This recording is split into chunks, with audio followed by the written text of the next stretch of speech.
Sit back, relax, and let's have a chapter chat. I'm your host, Jessica Foster, and today we are joined by author Angela Shupe. Hi there, Angela. How's it going? It's good. Hello, Jessica. I'm doing really well. How are you doing? Doing great. This is your debut novel, In the Light of the Sun. How does it feel to Yes. be a debut author?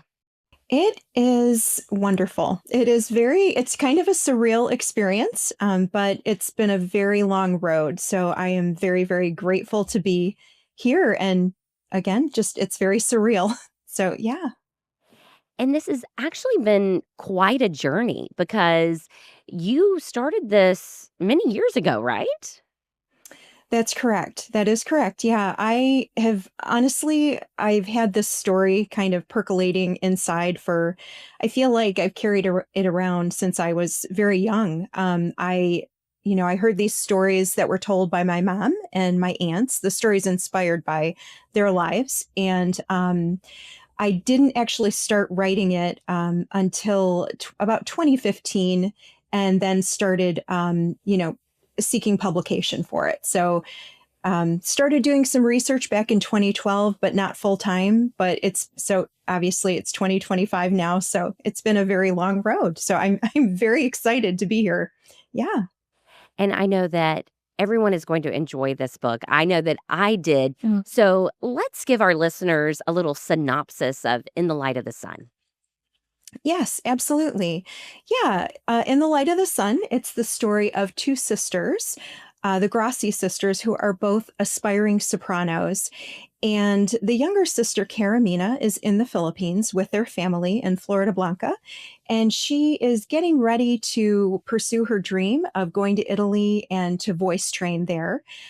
When unfortunately the Japanese bomb the US air bases near their home, and everything changes for her. And she and her family are forced to flee. And they flee into the mountainous jungles there in Luzon, where they stay for the duration of the war. And Karamina really has to overcome her fear and a significant amount of loss, not just to survive, but also to protect her siblings. And at the same time, her older sister, Rosa, is in Italy finishing up her voice training at the Luigi Cherubini Conservatory. And she's getting ready to debut professionally in this very interesting world that is both opulent and oppressive under the hand of Mussolini and his henchmen, the black shirts, the world of opera there in Italy at that time. And when the Germans declare war on Italy and the Nazis march on the city, she's in Florence, everything changes for Rosa. And she begins to suspect that those closest to her are keeping secrets. And she begins to question also whether she herself should be fighting alongside the resistance against Mussolini and the Nazis. And before the war ends, she is faced with really the most difficult decision of her life, one that is a life and death decision that would potentially impact the one that she loves the most. So, and as I said, it is inspired by my mom and her sisters, their family story. And so it's inspired by your mom and her sisters, but you had to do a lot of research. Historical fiction is a genre that I have grown to love, but I know there's a lot of work that goes on behind the scenes. Yes, there definitely is, Jessica. Like as I said, I started researching back in 2012, but I wasn't doing it full time. Um, and my mom, unfortunately, was diagnosed with Alzheimer's many, many years ago. She has since passed, but she had it for 18 years. And as she was going through that experience and I was helping her, I really felt this kind of, I don't know, I was compelled to know more about her story.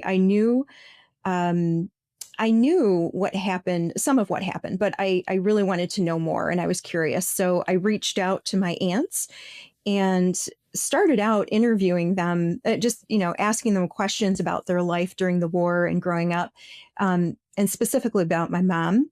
Um, but again, in the back of my mind, I kept thinking, man, this would just be such a beautiful story. And like you, I love historical fiction. I read, for the most part, all historical fiction. It's my favorite genre. And so I dove into research And it really, it's quite interesting. There's so much, and I did it really in two parts. I started out by researching the Philippines and the war there, the Japanese occupation, the Japanese military, and was really stunned, and in some ways very grieved by what I found there. Um, During my research. And then later, when I added the Rosa narrative to the book, I had already done a little bit of research on Italy for that, but I dove into research for Rosa's narrative, and again was really just surprised. I think one of the things that surprised me the most about both countries is just how complex the war was in both countries. I think it's easy to have a very simplistic view of, you have the aggressors coming in and occupying, and they're the enemy, and then you have the country that is being occupied, and that is obviously that is very true, and that is the case. But there's a lot. It's so very complex. History is really built upon what happened in the years before, and so there's just a lot. It's very, very complex, but I love research. So I could stay researching for a very long time, but I also love writing. So yeah, so it's good to get into the writing and dig into their stories. So Of course, and I yeah. think those stories are so important. I've mentioned this on this podcast before. I think that I love historical fiction because I think it's important for society, because a lot of times history can get lost. And if we don't keep Mhm. that history alive, history can repeat itself. And I think by putting it in a historical fiction context, we add those emotions to the story, and it allows people to connect and maybe learn something that they have never learned in a history book. Yeah, yeah, I agree with you very much, Jessica. Growing up, one of the reasons I was compelled to do this was not just to honor my mom. I mean, that was really the main reason. I wanted to honor her and her family's story. But when I was growing up, it was very evident to me that people around us were not familiar with what happened in the Philippines. Um, and a lot of people, even now, as I'm going out and meeting people talking about the book, um, it's understandable because there's not a lot. I don't think there's been a lot out about it, but a lot of people don't even know that there was war in the Philippines, and it truly was so devastating and impactful for the Filipino people. Um, it's just so significant in their history, and in those people's lives living through that time. And it dramatically impacted my mom and her family. So yeah, and what you said about you know hoping to bring what happened during both aspects of the war in Italy and the Philippines out. I mean, there's the hope and the desire that if people are aware of what happened, then hopefully maybe it won't happen again. And I know that it was important for you to get this finished into publication, especially after your mom's diagnosis. How does it feel to actually have this book out now? It is, it's so gratifying to be able to have it out. You know, I, I wish that she could have been a part of it, that she could have read it.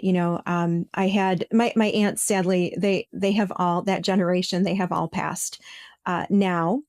But in talking to them, interestingly, when I was interviewing my aunts, I was concerned that, you know, I was very aware of the fact, for someone who's I have not lived through a war, but I knew I didn't, I've spoken with different people who were war survivors. And, some people don't want to revisit, understandably, those memories. It's too traumatic, it's too difficult. Um, but I did have my aunts, in fact, had thanked me for um, kind of giving them the opportunity to, I guess, walk down, memory lane with their fond memories of their family. And I had I also have a godmother who also has since passed, who, like my mom and her sisters, grew up in the Philippines. She was there during the war, had a very similar story. She and her family fled their hometown as well when the Japanese invaded. And she read an early draft of the manuscript for me, which was originally just Karamina's perspective. And she also, I was stunned when she when she did this, and I was so moved that she thanked me as well for really, I guess, putting into a story her memories. Like she felt like she was able to again revisit these childhood memories, but in a way that helped her to remember them fondly. You know, with the times with her family, not obviously not the trauma of the war, but the love she felt for her family. And so I feel like, you know, I hope that people, if there are survivors still, I know there are some still, if they were to pick this up, I hope they would feel that it honors their memory. And that is truly, I mean, what my aunt, her name was Belen, my Aunt Belen, what she said to me, I think that was the highest compliment I could have been given, you know, with Oh, the book. yeah. So, yeah. This is your first novel that's been published, but this is not your first writing that's been published. Yes, that's correct. Yeah, I did some freelance writing before for several years actually. I did a lot of like personal essay writing as well as I dove into some short stories and took some fiction workshops. Um, really with kind of this book in the back of my mind, just trying to see if I could do fiction. And was very encouraged by the facilitators, the who were also writers. One of them in particular was a short story author, and he encouraged me to go ahead and, you know, he had said, Angela, what is it that you really want to do? And I told him the story. He himself was actually a war survivor. He survived the war in Hungary, and he had said, you know, you can do this. You know, go ahead. You need to get it down. And he actually said, you're not going to have peace unless you do this. So, and he even said, and neither is your family. So you need to do this. So yeah, writing's really been a part of my, even the jobs that I had leading up to doing freelance writing. I did communications work for a school district. And prior to that, I did some editorial work as well. I worked as an editor. So yeah. There's Yeah. nothing like getting that pressure from someone, right? Yeah. Yes, you know, for him to say that to me, because he was the first short story workshop that I had registered for, and you know, they vet your writing to accept you into the workshop, and he had done that, and he was so kind to continue to stay in contact with me after the workshop and kind of checked on me, you know, how's it going? What are you doing? You know, and sadly he has passed also. He was in his 80s when I met him, and that was, I think, back in like 2010. His name was Lawrence Dorr. That was his Americanized name.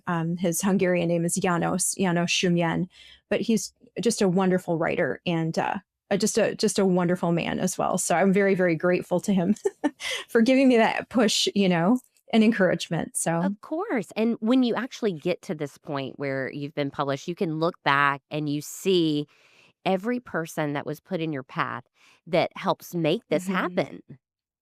Yeah, yes, definitely. It's interesting. You know, it's funny. I think it's easy to assume that, you know, when you set out to do something and you have a goal, it's going to be a linear path, right? You just go from point A to point B. It should be somewhat linear, but eh, at least in my life, that's not the way things work.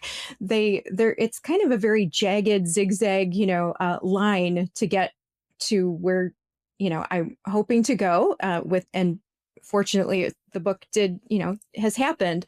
But I'm so grateful for the people that, like you said, honestly, I feel like God put in my path. Like Janos, there, you know, is a developmental editor that was kind enough to work with me. Actually, two different developmental editors, and both were wonderful. And the second one that worked with me, just I'm so indebted to her. She was a big champion for the story, and again, just you know, different people. My editor right now at the publishing company, again, she's just a huge champion for the story and has been an advocate for, the book to come out, and really understood, I think, my vision for the story, and what I hoped would have, a broad appeal, because it is a global story, being set on two different continents. And I feel like there's so much in it, even though, if obviously war is something so unique and specific, but we all go through difficulties in our lives. And the fact that, the example that my mom and my aunts really set for me, and that has stayed with me and has been an encouragement to me, is that you can walk through some very significant difficulties and still live a very full life. You can have joy, and there is hope for that, and I'm so grateful for their example to me, all of the people that have been in my path. I that to this point, like, and I know that will continue to happen. That's just, I feel like there is goodness in the world, and I'm very grateful for that. So, I think so too. And I think that that's important to recognize also, because it's easy for us to point out everything that's wrong with the world and society, right? But if you yes. just take a moment and say, there really is goodness in this world. Yeah. Yeah, and it is hard, because there is so much negativity, I feel like, and I know it's just a part of living in 2025. It is. We have so much information, and information instantly at our fingertips, and um but there is so much goodness, and I feel like when you're able to, I was hoping to portray that in the book, that sometimes it's the little things, like, which may seem completely insignificant to somebody else on the outside, but as you're walking through some significant difficulty, um I don't know, it could be as simple, I don't want to sound Pollyanna-ish here when I say this, but it could be as simple as seeing a butterfly when you haven't seen a butterfly in, I live I live in Michigan, and today is actually warm and sunny, but usually during this time, and a couple weeks ago, it was probably, I think, with the wind chill, it was like 6 degrees. Oh my And it goodness. felt like 6 degrees outside, and it was gray and cloudy. And, and then I actually just went on a quick trip. And I was down in Florida, actually, and I saw a butterfly. I was, wow, oh my golly, because from the depths of winter, and here is this beautiful butterfly. I know that almost sounds silly, but I think when you're walking through difficulty, sometimes those very, very small things can bring joy, and if you keep your mind and your eyes open for them, um, I don't know, those small things can add up, and people who are kind, people who, a simple gesture of kindness, who, just smile and say hello, it's easy to walk past each other on a street, and not really, kind of be in our own worlds, but sometimes just small acts of kindness can just mean so much, as you're Exactly. walking through something. So, yeah. And I love that you visited Florida, because that's where I'm at, is in Florida. And Oh, yes, yes. 2026 has started out very warm here in Florida, which is quite the departure Oh, from 2025, when we had an unprecedented snow here in the Florida Panhandle. oh So, my, yeah. really? I did not know that you had snow there. Oh my goodness. Wow. Well, it Wow. almost never happens, and it was a year ago now, and everyone's like, "Do you think we'll have snow again this year?" And we're like, "Well, that might have been the once in a lifetime thing for us."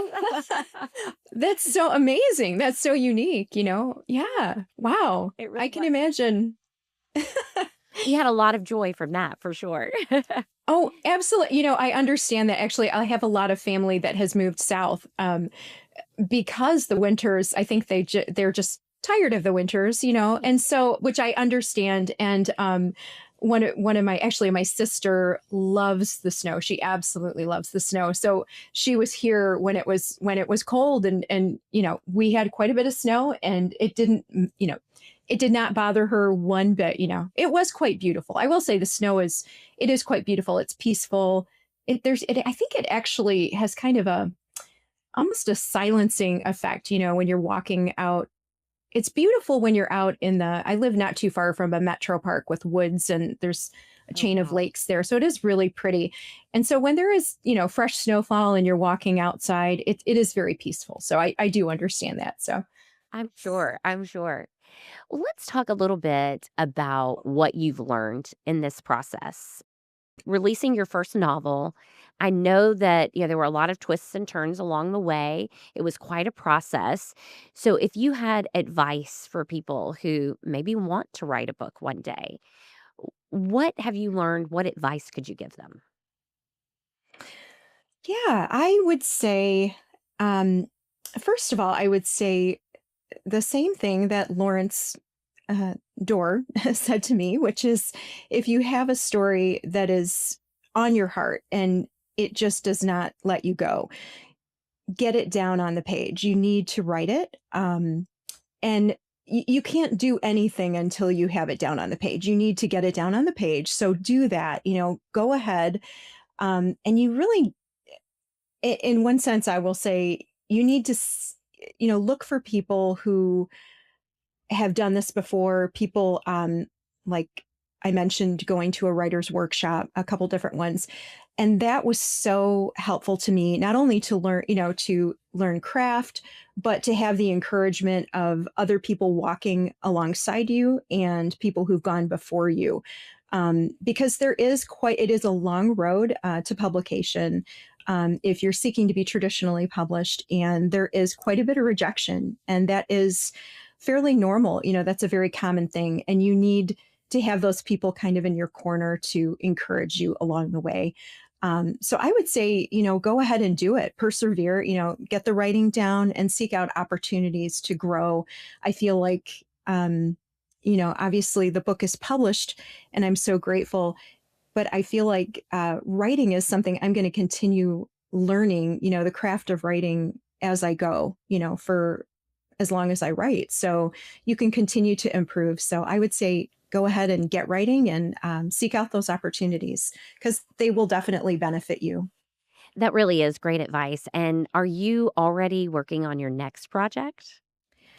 So I am doing research. I started doing research probably about, I don't know, maybe a year ago, a year and a half ago, but I wasn't able to dive into it because I was obviously working on edits with this book and kind of going in and out. The publication process itself, you do the edits, you hand it off, and you may have another revision come, and then there are copy edits. So in between those times, I was doing research.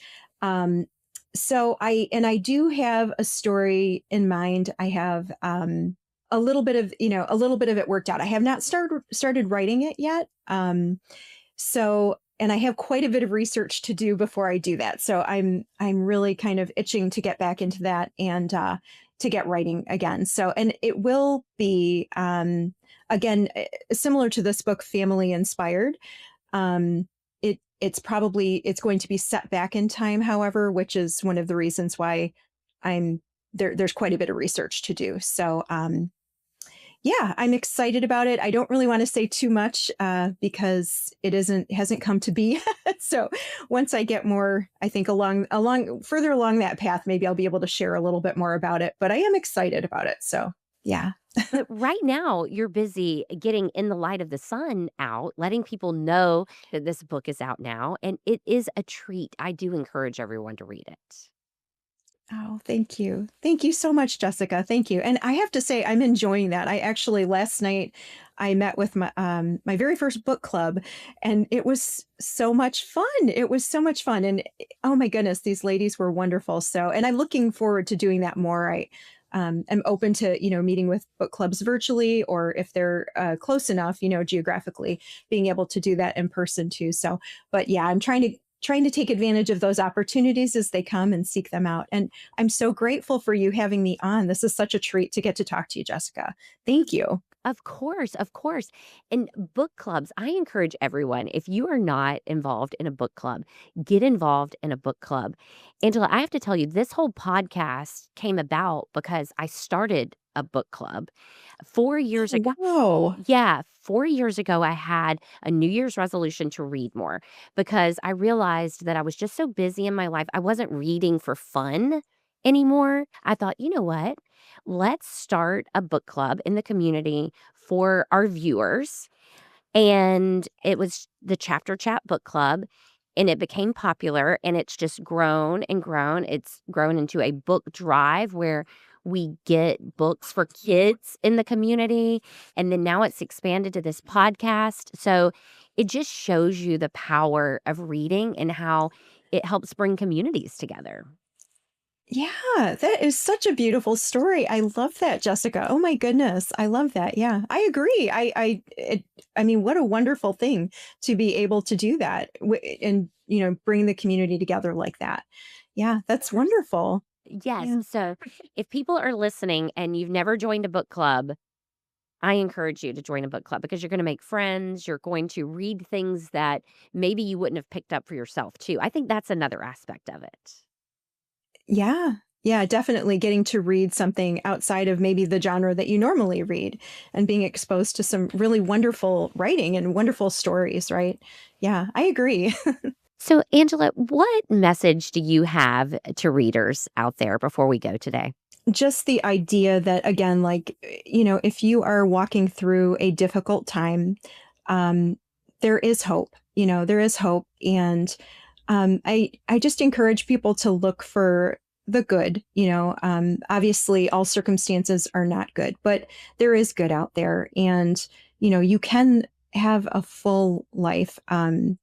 Regardless of the difficulties and the circumstances that you're going through. So I just encourage people to do that, to look for the good. So I think that that is a wonderful message. And what I'm hearing from you is that your faith has helped you get through this journey as well. yes, that is very true. That is very true, Jessica. Yeah, my mom was a woman of very strong faith, and she passed that down to me. And I will say that my faith is something that is really a bedrock in my life. So, the idea that there is good, I know that to be true because, I helped my mom through that time period when she was going through that. She had Alzheimer's for 18 years, and I helped her through that time. And, um, they're just significant difficulties sometimes in life.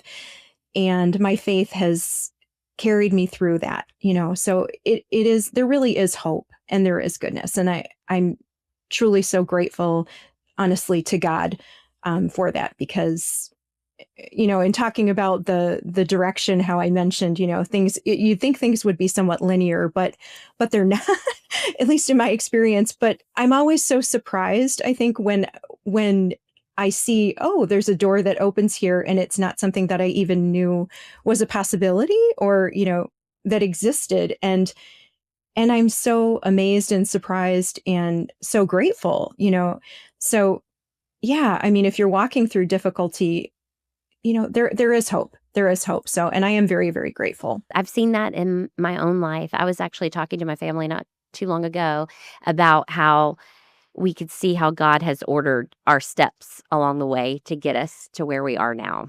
It's amazing, isn't it? Because you Yes. look back and you can see that how God has worked.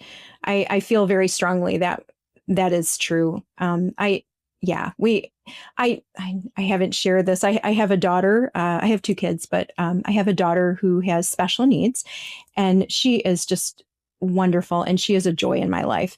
Um, there are challenges, obviously, in parenting. Just parenting, just Yes. parenting alone is challenging sometimes, right? There are obviously challenges, but there are very unique challenges to that journey, to being a parent of a child with special needs. And so when I say our family has experienced some difficulty, I'm thinking of those things. I'm thinking of helping my mom through that time, and helping my daughter and continuing to help her, but there is so much joy in the journey. And when I look back, that I think I do that quite a bit. Like when something comes up that is difficult, even, it could be in any area of life. It could be with work, whether it's personal, whether it's with family, whatever it is, it helps to look back, as you're saying, to look back and see, we were facing this back then, 5 years ago, 10 years Right. ago, whatever it is.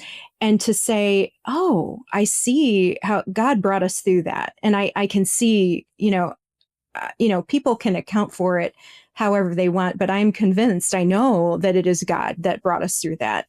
There's, not a doubt in my mind that that is true. Because sometimes it's so completely, the situation seems so completely impossible. There's no other explanation, and I sometimes it's almost funny. I'm just like, okay, all right.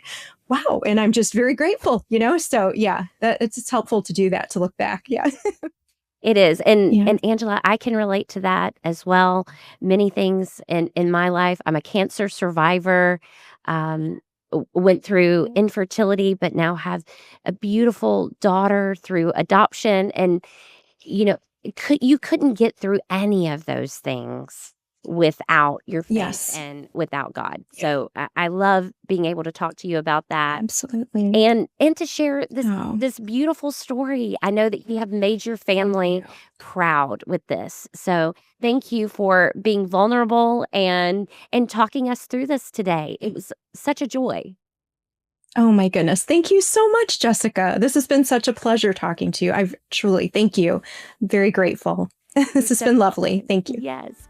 And I hope you'll all enjoy In the Light of the Sun, out now. You've been listening to Chapter Chat. Don't forget to subscribe so you never miss an episode. Happy reading.